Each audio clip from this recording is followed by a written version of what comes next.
Hello, today is Monday, April 8th, and welcome to episode 320 of Fault Lines, the National Security Institute's podcast that gets you quickly up to speed 3 times a week on the national security and foreign policy debates shaking up America.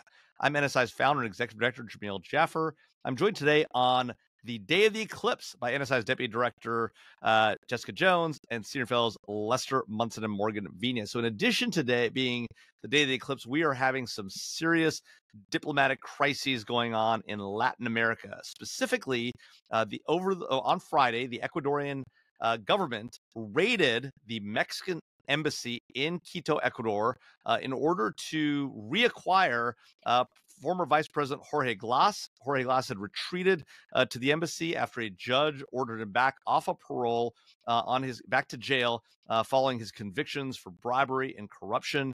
These bribery cases involved construction and the like, and procurement in the government. The former government was also known for being close to the Sinaloa cartel. There in Ecuador, or the remnants of it, El Patron, in fact, the leader of the local cartel there, was reported to have been close to Jorge Glas. The Ecuadorians are being accused by many countries around the globe, including the United States, of violating the Vienna Convention on diplomatic immunities, which includes the protection of embassies as essentially inviolable under international law. This is also interesting because if you all recall, for 7 years, the Ecuadorian embassy in London hosted one Julian Assange, who eventually was kicked out of the Ecuadorian embassy for his bad behavior and arrested by the Brits and eventually sent to the United States. But the interesting thing here is the Ecuadorian is not willing to tolerate the potential granting of asylum by Mexico to this individual, to Vice President Jorge Glas, and ultimately, after the granting of asylum last Friday, went in and raided the embassy. So, Morgan, what should we make of all this? Is this a real problem? Should we be concerned about the violation of international law? Is this real international law? I mean, this is a treaty, so maybe it's more real international law than other international law we talk about on this podcast. What do you think? Yeah, this is not an easy situation to unpack here. I think, bottom line, I think two things can be true. One is that, this was a clear violation of the 1961 Vienna Convention on diplomatic relations. The second, though, is that the former Ecuadorian administration was completely in bed with the narcos. Glas, in particular, was corrupt. He was out on bail, which was believed to have been paid by El Patron. So I think we need to be very clear-eyed that Glas he's not a hero. You have this brotherhood of Latin American countries led by Mexico that, love to protect their own, love to sort of claim, this immunity. But at the same time, though, we're not dealing with, necessarily clean people. They are in bed with the narcos.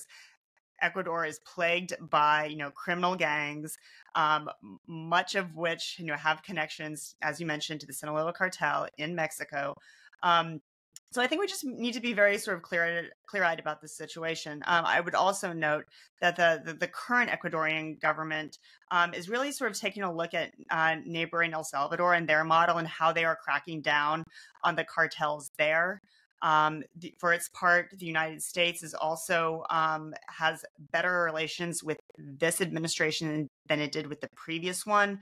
And during the previous government, the United States was incredibly restricted, particularly in its counter-narcotic activity, as well as its international development work. So needless to say, this is a complicated situation, but I don't think there are any, clear favorites here.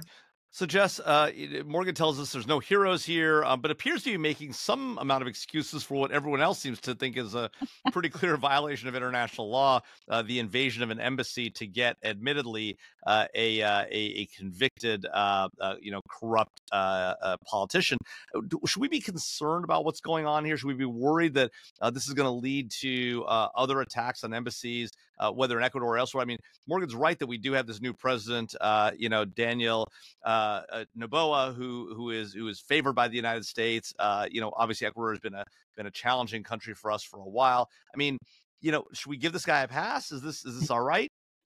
I have a slightly different take than Morgan. I don't think two wrongs make a right. I'm not saying that, Oh, obviously. all right. So two wrongs don't make a right. Okay, I that's think the the issue, rule. though, of whether Mexico should have granted political asylum is the different issue of whether Ecuador should be able to go into an embassy, break down the doors, knock over diplomats, and bring someone out. I mean, we didn't pressure the Brits to do that when it came to Assange in London, and we certainly wouldn't. They certainly wouldn't have listened.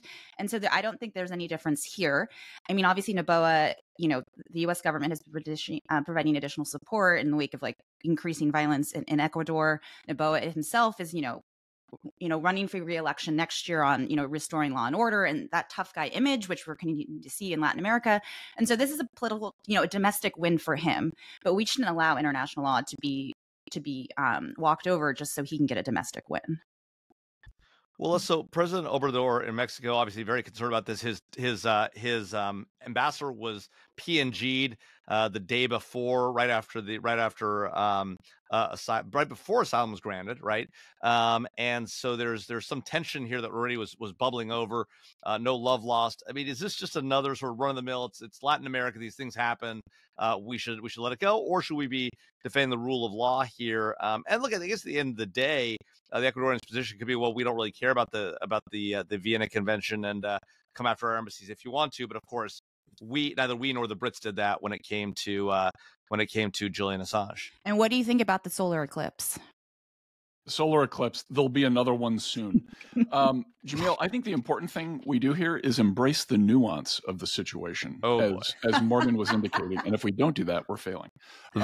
I think the larger issue here is a real dispute between Ecuador and Mexico.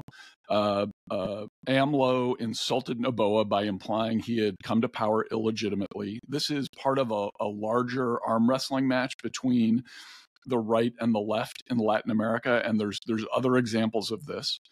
It is true that the U.S. has decent relationships with Noboa, but I think the administration is going to be tempted to come down and kind of get into the details here and start picking sides and winners and losers. And I think they should avoid doing that. Let this thing sort itself out. The U.S. should have good offices with both sides. The U.S. should condemn the obvious violation of the convention here, and going into someone's embassy is not okay. But the larger issue is this conflict between the right and the left. The U.S. has to play a mediating role here, or others from the outside are going to come in and take advantage of the schism and look for advantage with one side or the other. And that's what we really need to be guarding against at the end of the day. Well, so less is for nuance. Morgan is anti-international law, and Jess just wants to make it all right. Well, that's a wrap. Thanks so much to Devlin Burney, Claude Jennings, the NSI staff for their help in producing today's episode. Join us again on Wednesday, April 10th for another episode of Fault Lines, the National Security Institute's podcast that gets you smart fast on the national security and foreign policy debates shaking up America. Fault Lines is now on YouTube, so be sure to check out our channel for a video of today's episode. There will not be a video of the eclipse. And if you like what you heard or saw, be sure to rate, review, and subscribe. If you're in the DC area, enjoy the eclipse. Well, actually, if you're anywhere in the U.S., enjoy the eclipse.